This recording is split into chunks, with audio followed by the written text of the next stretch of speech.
Hello and welcome back to episode 7 of Cook. So today we're going to be talking about something that I think is quite wholesome. We're going to be talking about relationships, and no, not necessarily the partner relationships, but just about relationships in general. So I think, in my opinion, I think the most priceless relationship is, I think obviously yes with your family members, but I think there's something magical about having a relationship with just other people that are not your family. So whether it's like a colleague or like a friend or something, I feel like there's something magical there. I mean, it's not like you're obliged to be acquainted with that person. It's not like you have to talk to them, but there's something magical from having those acquaintances and staying together. Like I think it's just completely different to you know blood relationships and stuff. So I think that's really interesting. No, I agree like 100%. I mean, there's something so like magical about like friendships in general and like even with like colleagues or like just normal friends, but I feel like friendships are like a big part of relationships in general. Like sometimes it can be like more significant than a normal partner and partner relationship, like with a significant other. But it honestly depends on the person. I feel like sometimes friendships have more importance than a significant other type of relationship because they just like in a different realm altogether. Definitely, yeah. I mean, I can say that a lot of my best relationships have been with a lot of my close friends. I mean, yeah, I mean, obviously I love my mom, I love my dad. But yeah, one of my strongest and like the relationships that I cherish the most are with my friends. So yeah, I 100% agree. But also, I mean, apart from family and friends, I mean, I have a dog, so I mean, I love the relationship I have with my dog. I mean, it's amazing how like these animals, they can't communicate, but somehow you can still form a bond with them. Communication is key, I understand, but yeah, it's insane how you're able to communicate through other means and try to form like a relationship with animals, for example, like my dog. Yeah, I feel like that's interesting. I mean, I also agree with you. I mean, I don't have a pet, but I get where you're coming from. Relationships with like pets and everything, they're like in a whole, they're a whole different thing altogether. I Yeah, mean, it's quite interesting. the bond, yeah, the bond that you have with like a pet, that really can't be matched. Like it's like a whole, it's so special in general, so it can't be described in a way. And yeah, I've like heard that like some animals are like more sensitive to certain things.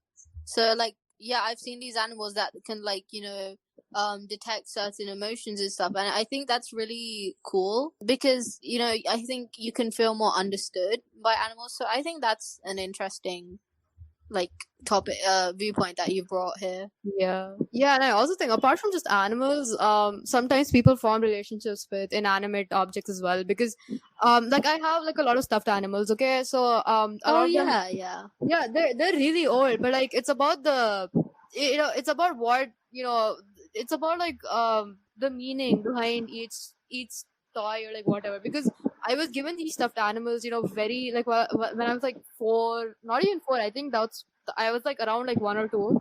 So yeah, these were like stuffed animals given to me by not even my parents, just like people, like because I was in America, right? A lot of my mom's neighbors, they gifted things to my mom at the time. So I still cherish them, I still have a relationship with them.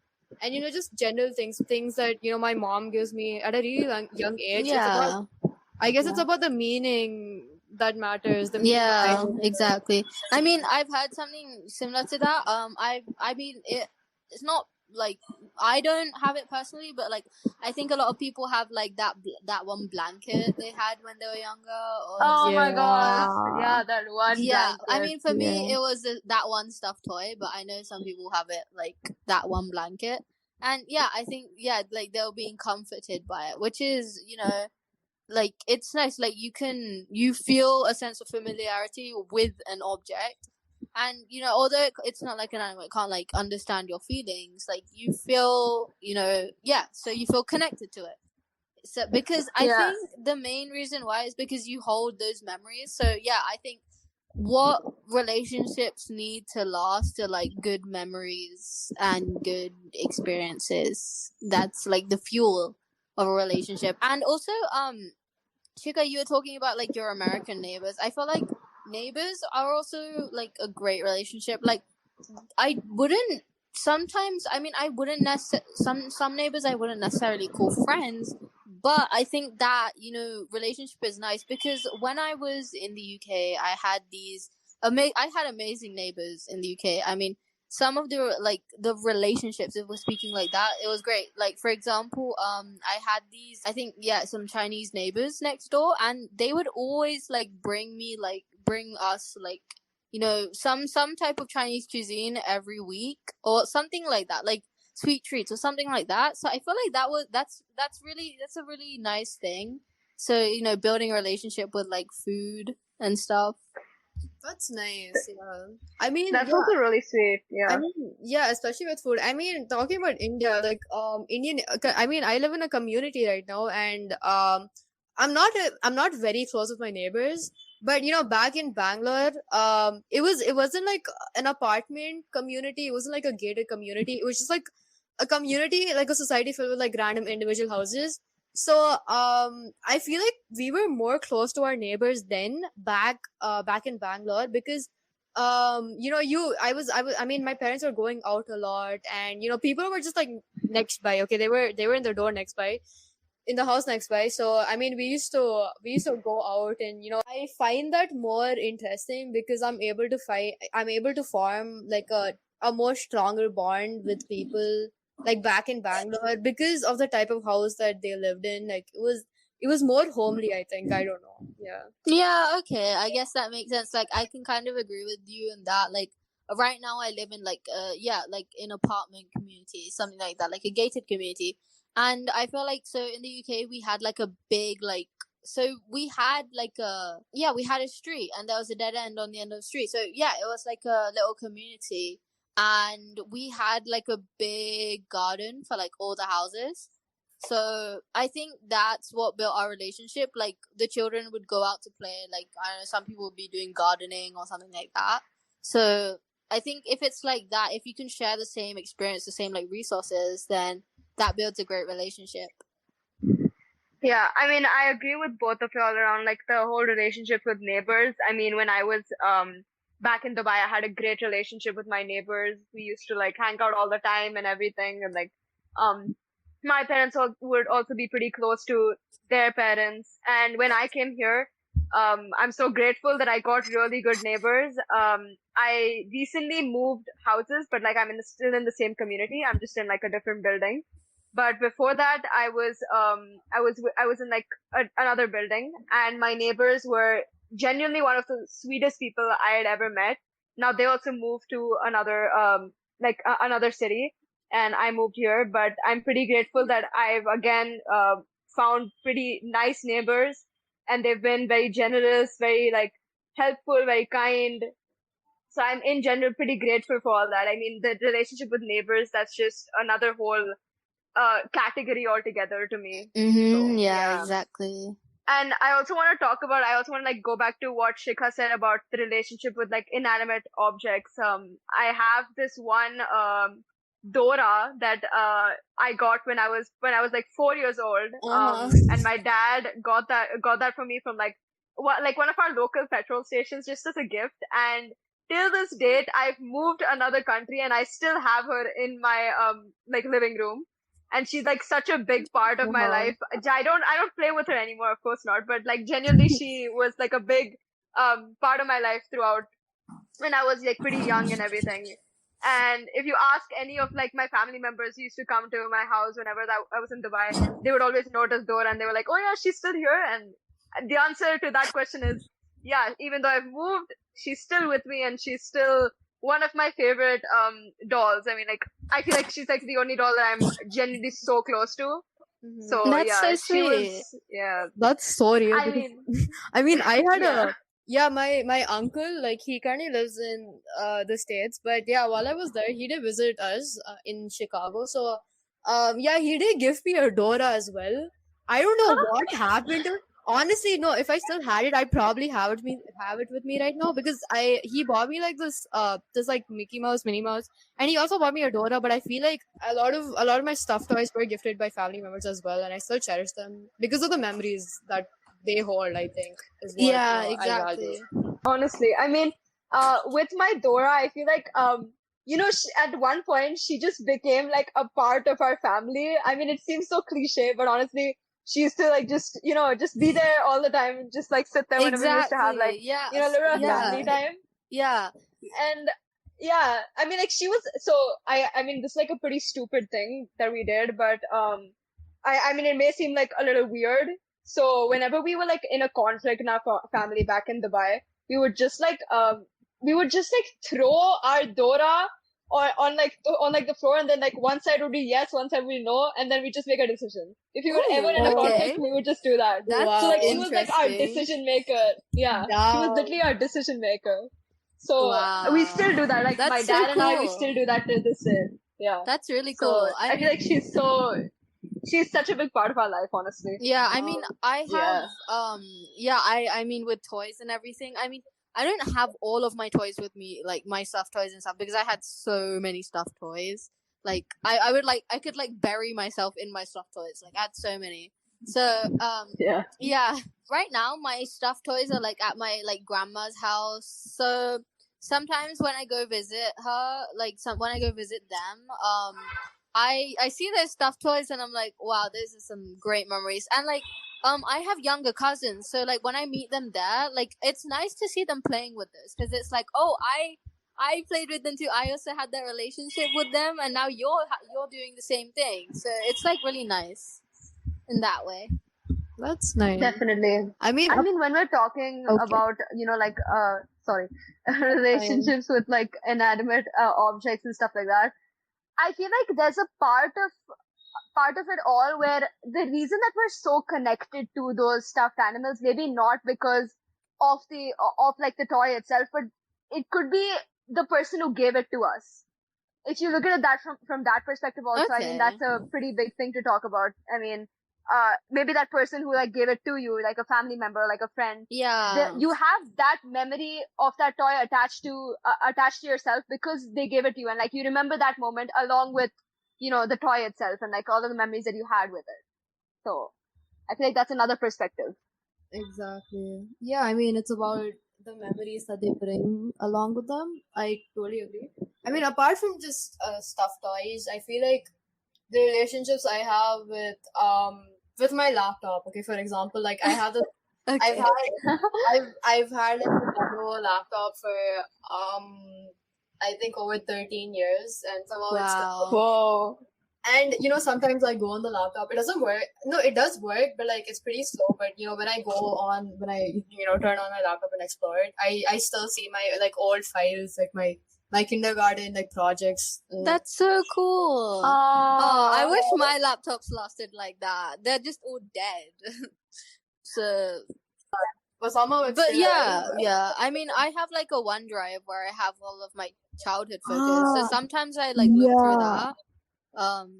So yeah, it's nice looking through photos. I mean, I still have so many photos from like, for example, when my siblings were younger, when I was younger, and sometimes I just when I'm bored, I just scroll through them, and it's just like like a nostalgia Yeah. trip.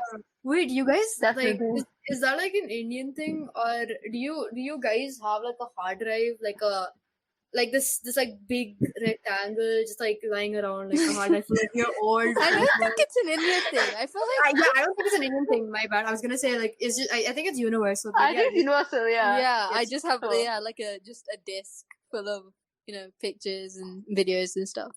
exactly like I still have my first birthday pictures still saved. So Exactly. Yeah. yeah, my relationship with an HDD is honestly something I work with over over my friends. Yeah, definitely.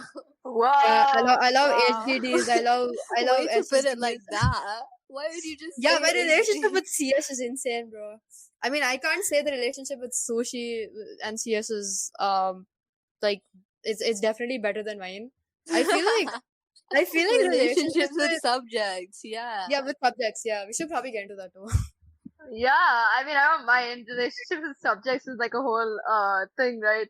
I have relationships with French, I Yeah. guess. Yeah, you Yeah. love French, don't you? I love French. I love the language. It's so beautiful. I feel like because I've learned it for so long, I feel like I've somehow connected to it in a whole different way altogether. Look, I've learned it for So so long as yeah. well, but I just don't see the spark, honestly. I don't know. I feel like it's probably because of my mom. Like she was like so fond of languages in general, and Okay. she knew 8 Okay, that languages. makes So sense. Okay, that's the reason I'm I like see that. so Yeah, okay. connected to languages. I feel like Yeah. I love them for that reason. Okay, personally, I don't really like languages. Like, I've always hated it. I've always hated English. I mean, I haven't really hated Spanish. So Spanish it's pretty good. Like, I think just the ability to communicate, have that like potential to communicate with people speaking a different language allows for a lot of very unique connections that you may potentially make in the future when you're traveling abroad. Maybe I might go to Spain. I might be able to find a lot of interesting people. Maybe form a lot of good relationships because of languages. I mean, that's like Yeah. um. I mean, yeah. I guess I'd consider that good. I mean, interesting. But yeah, generally, I'm more of a science student. I don't really like languages that much. Yeah, But yeah, exactly. definitely. I totally get that. Yeah, Yeah. I mean, you were saying, yeah, like if you go abroad, so basically when I was in the UK, I mean, I'd find people whose like mother tongue was the same as me, but I would connect with them because I could only speak English like really well, so like I could connect with them more because like they were the same, like they were in the same sort of situation as me, I guess. You know, Oh yeah. yeah, Okay, that's a big yeah, the thing. same Yeah. situation because like my friends actually they are like the same ethnicity, like the same, like they have the same mother tongue and stuff, but just like me they speak English more prominently, so it's like, oh, okay, you are kind of like me, so let's just relate to each other. So No, that's really significant. I mean, I didn't think about that. I mean, when I was in Dubai, if I ever saw somebody with who would speak like the same mother tongue as me, I mean, anyways, my mother tongue is pretty much like a minority now. So if I ever saw like somebody in Dubai who would speak the same mother tongue as me, I would click instantly. I feel like that's a universal, maybe like psychological thing that our relationships just get more deeper in general if we are yeah, if like the communication barrier is just not there, or like it's much easier I because you're mean, like you yeah. relate to that person Yeah, in exactly. general. So like again I would say like the same situation kind of thing. So I mean, so you have online communities, right? And some people make relationships online where they're like, "Oh, you're like me. So let's be friends." Yeah, Yeah, you see that type of yeah. thing happening as well. So like, suffering through the same thing. Oh, let's suffer together, something like that. Yeah. Yeah. So, I mean, you guys were talking about like languages and how you're able to find people who speak the same language, and you're able to form tight bonds immediately. So I feel like I've actually had that experience before because when I was in America, I did live. I mean, I didn't live, but I was there in Dallas for a while.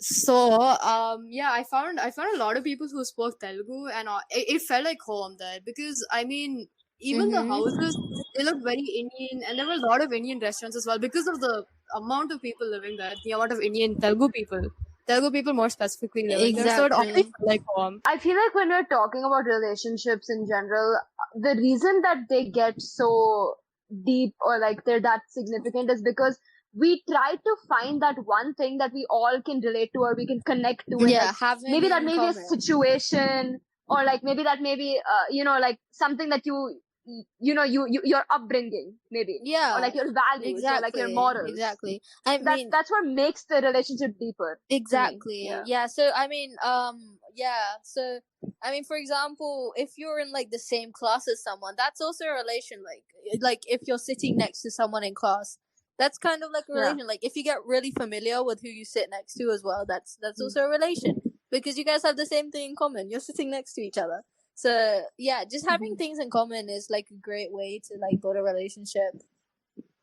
I mean, like, Yeah. again, having things in common is a great way, but again, if you want to form like a tight bond with someone, it's good, it's a good, habit of exploring other people. Maybe you don't have certain things in common, so it's good. Yeah, It's like good practice to delve into things that you personally don't like, delve out of exactly. your Yeah, comfort like I zone. mean, if you were both the same, then where's the fun in that? But yeah, like Exactly. some things in common, and like being able to learn about the other person, I guess, is what sort of strengthens the relationship, because you're Yeah. more curious, like you want to stay with them and learn more about them. So yeah, I think that goes for like most relationships. I No, mean, definitely, yeah. relationships are their own thing. I feel like everyone, like Sushani said, you practically have a relationship with everyone. I think it's just how we categorize that relationship. Like it could be, I mean, personally, maybe that one classmate, you probably find them like really annoying, or again, you might not have a lot of common things that you associate with. You can't really relate to them.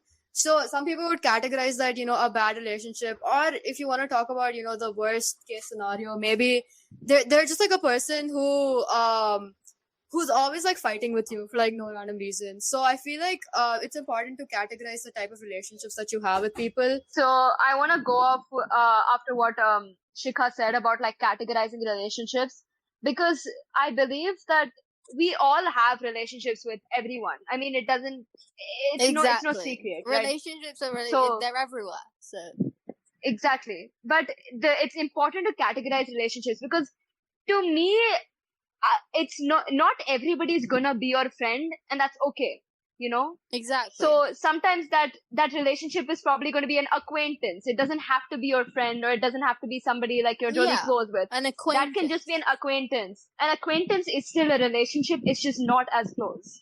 Yeah, So yeah. exactly. Like, I mean, I've made plenty of acquaintances, but I mean, I wouldn't say everyone is because yeah, you have to be selective about your relationships. Like, sometimes I think if you choose way too many people to be way too close with you, then I think that can go on to, that can be quite stressful. So I think you do have to be a bit selective about your relationships sometimes. And yeah, I guess, yeah, since you have relationships with everything, you can't afford to have a close relationship with, like, I mean, you can't afford to have a close relationship with everything. So I guess that's the hard part. No, definitely. I mean, I agree with that. Personally, for me, I believe that it's more significant to have like a close knit relationship with like a couple of friends than to have like a really big friend group where you just know everybody on a surface level, if that makes sense. Yeah, so I think it's important to categorize relationships, because some relationships can be like very toxic at times, and it's important to avoid Mhm. that, because it destroys you as a person. It destroys your mental health. Yeah, I So mean, it everything's a relationship, but it's not necessarily going to be a good relationship. exactly, like Mukesh Yeah. said, it's an acquaintance. But yeah, again, to form healthy relationships, you yourself need to be a good person and try to find people you relate to and enjoy spending time with, which is important. So yeah, healthy relationships, just like forming relationships, is important. But again, in forming relationships, you need to find healthy relationships that help you grow as a person, and yeah, just beneficial for your mental health as well. Yeah. And The main conclusion here is be selective with your relationship. be selective. Yeah, it's not yeah. always it's not always I mean, it's looked upon to be like picky, because my mom's always on.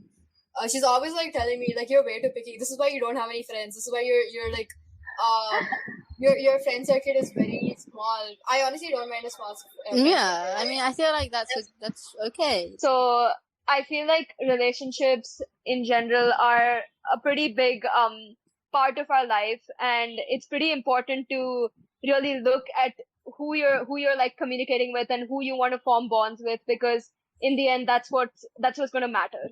So thank you for Exactly. listening to this episode, and I hope you liked it, and tune in next week for a brand new episode. Rate us 5 stars if you liked it. Bye. Bye. Bye.